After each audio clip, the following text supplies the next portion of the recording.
Hello, this is Robert Rickover at Body Learning. And today my guest is Ted Diamond, who has been an Alexander Technique teacher for almost 35 years. He's the founder and director of the Diamond Institute. He's also an adjunct professor at Teachers College at Columbia University. He's written numerous books on the Alexander Technique, and he is also has a special interest in childhood uh, development. And this is going to be the second of a two-part series about how basically how the discoveries of F. Matthias Alexander, the developer of the Alexander Technique, how those discoveries can be used to enhance childhood development. In the first part, we talked about just generally how these principles might be could be introduced into the educational establishment, teachers, colleges, and so on, and then into the classroom. And this conversation is going to be more specifically about Alexander's concept of psychophysical unity. We're going to talk about that in more detail. Ted, welcome to the show. Thanks so much, Robert. So, Ted, could you give our listeners, again, a very brief description or definition of the Alexander technique? Yeah, a simple definition I like is that the Alexander technique is a way of learning to look at how you do things, to identify and to prevent what you're doing to interfere with natural functioning. Mm-hmm. And one of, I guess it's a discovery by Alexander. I guess it was really a discovery based on his own experience coming to terms with a voice problem.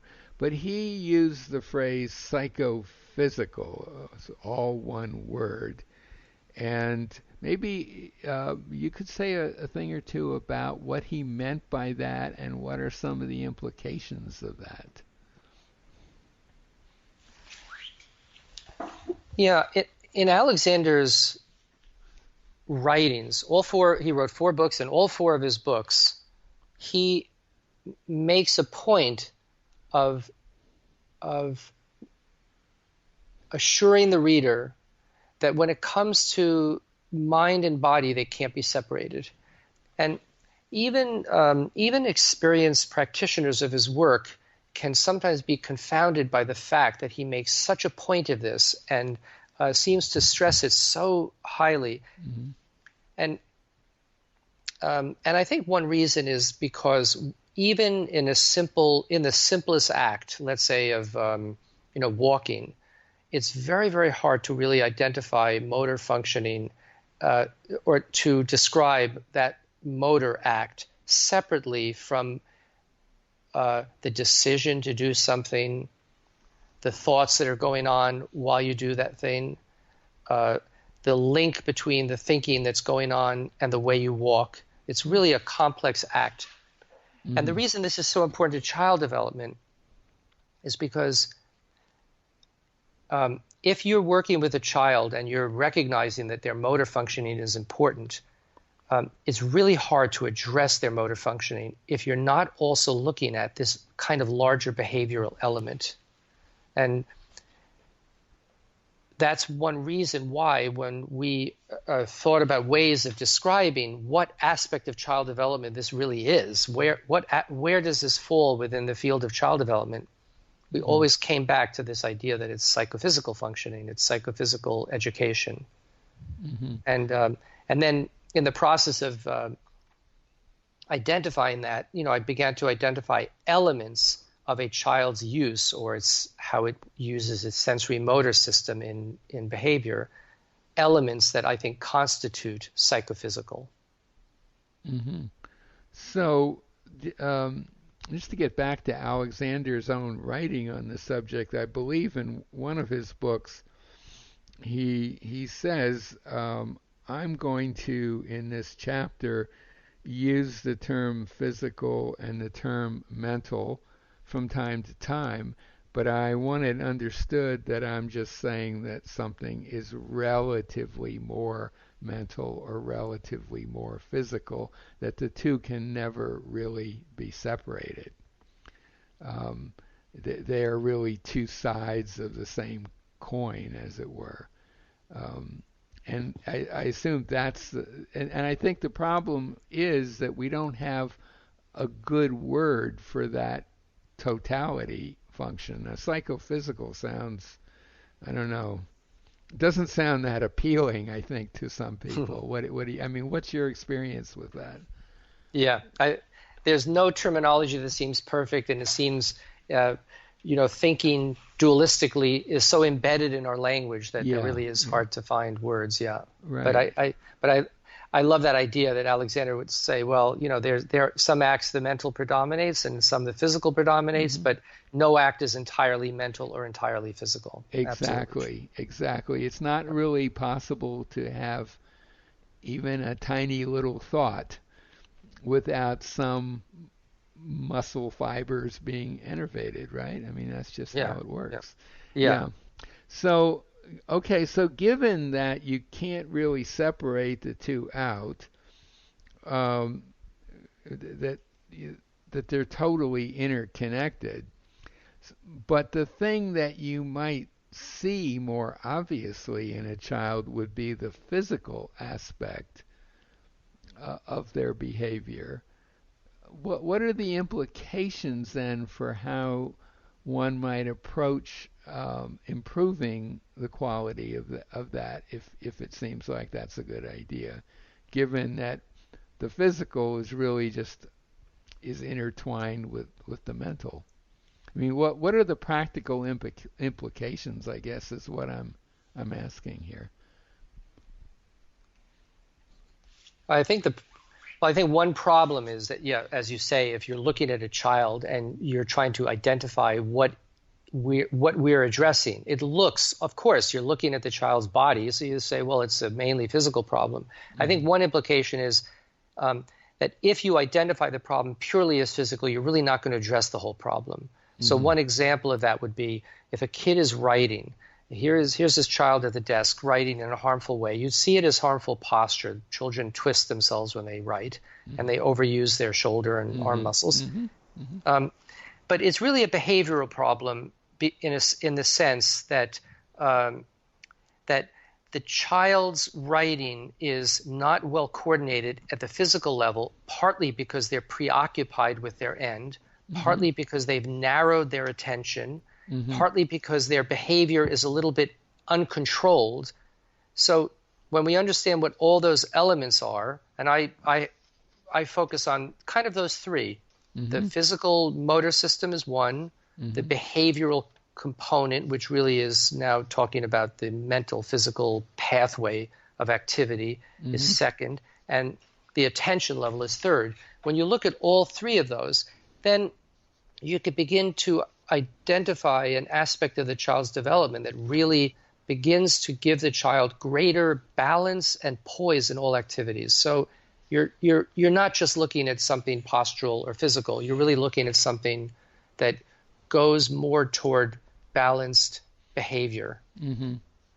So But given this inner this very intimate interconnection, it does seem as though Alexander's approach, correct me if I'm wrong about this, but my sense is that Alexander's approach was that if you're going to improve someone's psychophysical functioning, the way to do it is primarily via the mental side. Am I right about that, or would you disagree with that?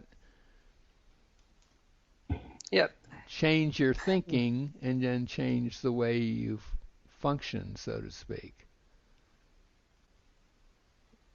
yeah. In one way, I might, it's funny. I might say that. In another, in another way, I'd say that you can't access someone's thinking unless you make an objective change. So it's sort of the same issue of inseparability of mind and body. Hmm. Someone has to change the student has to change his or her thinking, but you also have to make more objective changes in order to access aspects of thinking. Mm-hmm. And very often that's the physical changes are the one that we stress perhaps too much, because we almost say, well, the only way to address this problem is by kind of working on someone's body, or giving them a kinesthetic physical experience. And I think that could be biased in that direction, too much in that direction. So I think Mm-hmm. it's both sides of it that we're looking at. And Mm-hmm. again, I think unless we look at both sides, it's hard to fully round out the picture of what aspect of development we're looking at in children. Mm-hmm.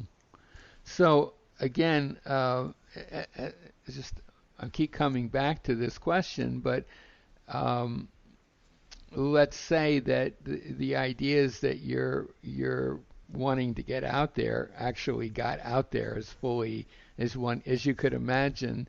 What would actually happen in a classroom where a kid does seem to be functioning physically not maybe not as well as they might? What is the way that would be actually dealt with? I mean, how would what kind of intervention would happen?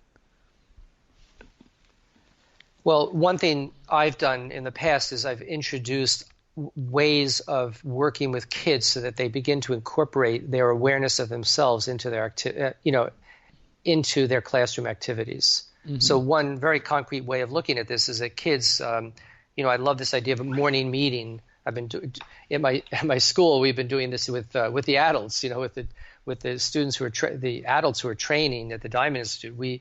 We've just begun introducing the idea of a morning meeting where we actually discuss what we're going to do that morning and what our goals are, and introducing, let's say, in a children's classroom, the idea of paying attention to yourself in the morning meeting. It means you're now actually introducing a whole new concept in child development in the classroom. Mm-hmm. It's very simple with kids. It can often be 10 minutes or 5 minutes even can make a big difference, because now children actually take themselves into account and not just what they're trying to accomplish, and they begin to value it and they begin to enjoy it, and it's fun for children. Kids like this, Yeah, So that's a very they are natural. I mean, if they're interested, they are phenomenally quick learners of Alexander's principles. They don't have the huge overlay that most adults do that you have to overcome. And Alexander himself very specifically said that he felt the place for his discoveries to be applied should be the classroom, should be children, it should not be adults. That when someone gets to be an adult, it's way harder for them to change. Much easier as a child. Yeah, and it's funny because on the one hand you have this big task in front of you where you say, how do we introduce this to the whole field of education? But on the flip side of it, it's easier with kids to work with kids to introduce these ideas. It's sort of quicker and can be done in simpler ways. You're right, and kids don't need the level of care that many adults need because of the problems they've developed over time. Mm-hmm. And one more thing I want to mention about this is also that when you begin to look at this in child development, you also get a picture of what constitutes health in the child that you begin to apply to every child. So, for instance, if a child is engaging in an activity that we think is in a way that's harmful, we don't just see this as like posture. But you can also, but I would identify, as I said before, elements of attention and behavior into the picture. So I would throw them into the whole picture of what constitutes normal functioning, so that this idea of a child's psychophysical functioning begins to give us a new concept of what health is in a child. Because if you think about it, this is not addressed in our models of emotional development, and it's not addressed in our medical models, where we will give a child a clean bill of health if they do not exhibit clinically abnormal symptoms. Hmm. Here, we would pretty much almost never give a child a clean bill of health by the age of 5 or 6, because we'd say all these elements have to be learned more consciously as a part of normal child development. And in a Hmm. way, that's what this whole process is. It's not just trying to help kids with problems, but trying to bring the whole aspect of functioning to a more conscious level, Hmm. and recognize that that's part of what education should actually be. Education isn't just about learning.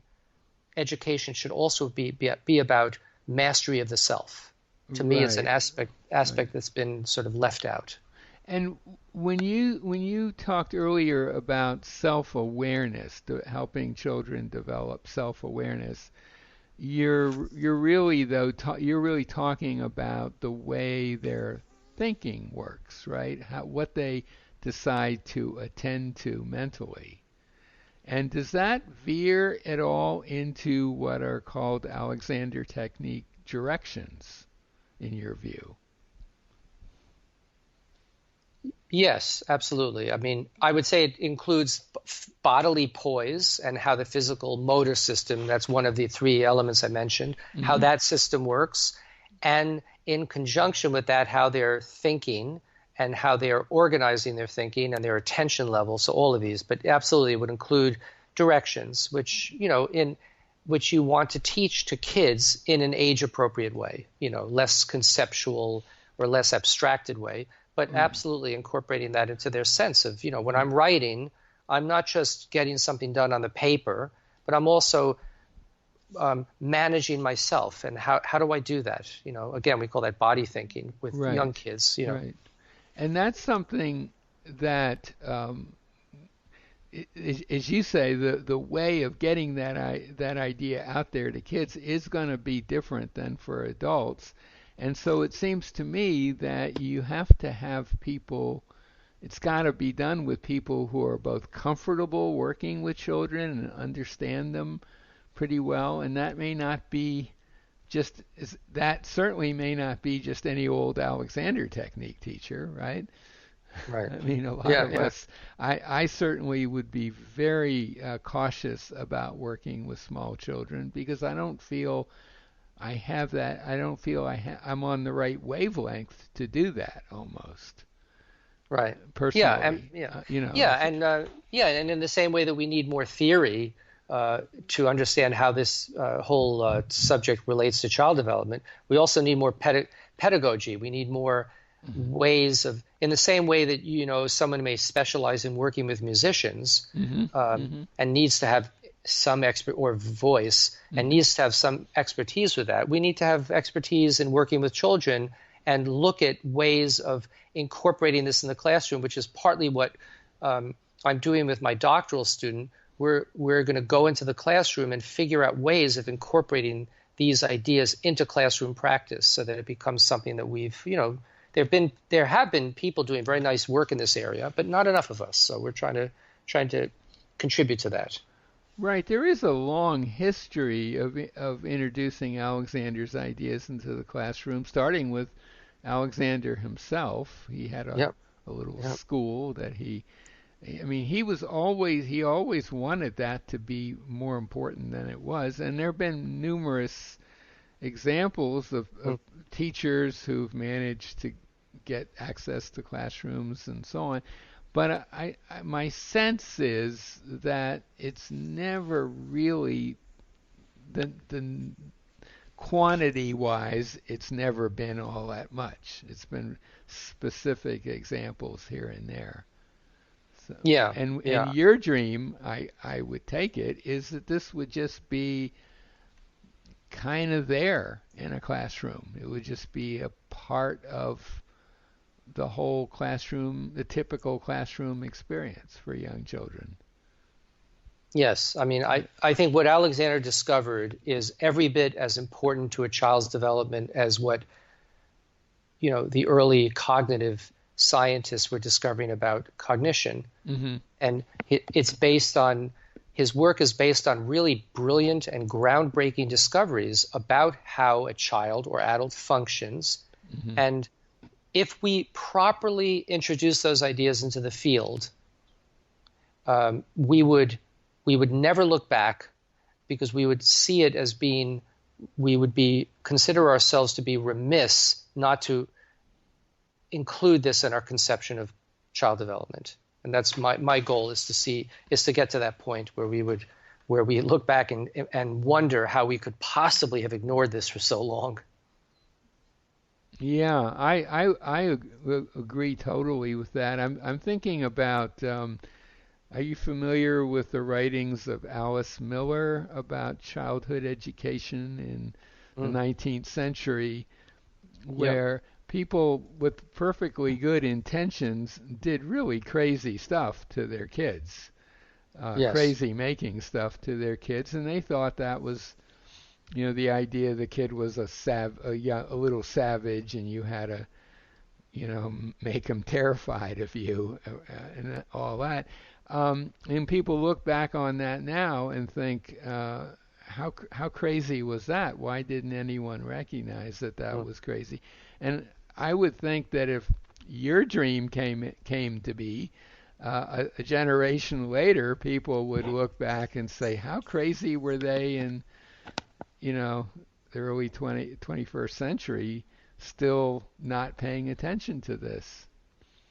Yeah, Yeah. absolutely. It's a perfect parallel, because in the same, I mean, one reason why kids could be so mistreated, I mean, we look at it now this way, but Hmm. we look back on it and say we mistreated kids because now we recognize that a child's emotional development is actually a not just legitimate, but an actual, tangible, concrete aspect of what they need to develop fully and in a healthful way. Right, But we right. but we do not have that concept with this area, where we have just crude concepts of posture and for the most part dismiss it. So Hmm. today we're doing things almost as criminal. Hmm. Um, Hmm. I mean, if you give a child at 2 years old some exercise that you've been taught, let's say as a 30 or 40 or 50-year old, um, you could do them a lot of harm. But we don't have enough of a concept of that child as a psychophysical functioning whole to be able to recognize and diagnose that. So part of what we need to do is to have such an understanding that we can actually look at a child and say, this is what they need, and this is how they develop naturally, and this is how we can best further their development. And again, we haven't really articulated that. And until we recognize that the child has a motor system, a motor behavioral system, and an attention level that operates as part of all that, we can't possibly have a fully developed concept of health in a developing child. Yeah, I couldn't agree more. Why don't we end on that note? My guest today has been Ted Diamond, an Alexander Technique teacher in New York City, the founder and director of the Diamond Institute, and an adjunct professor at Teachers College, Columbia University. I'll put a link to the website of the Diamond Institute by the interview, as well as a link to a page that will tell you more about the Alexander technique in general. Ted, thanks again so much for being on the show. Oh, thanks so much for having me, Robert. I appreciate it.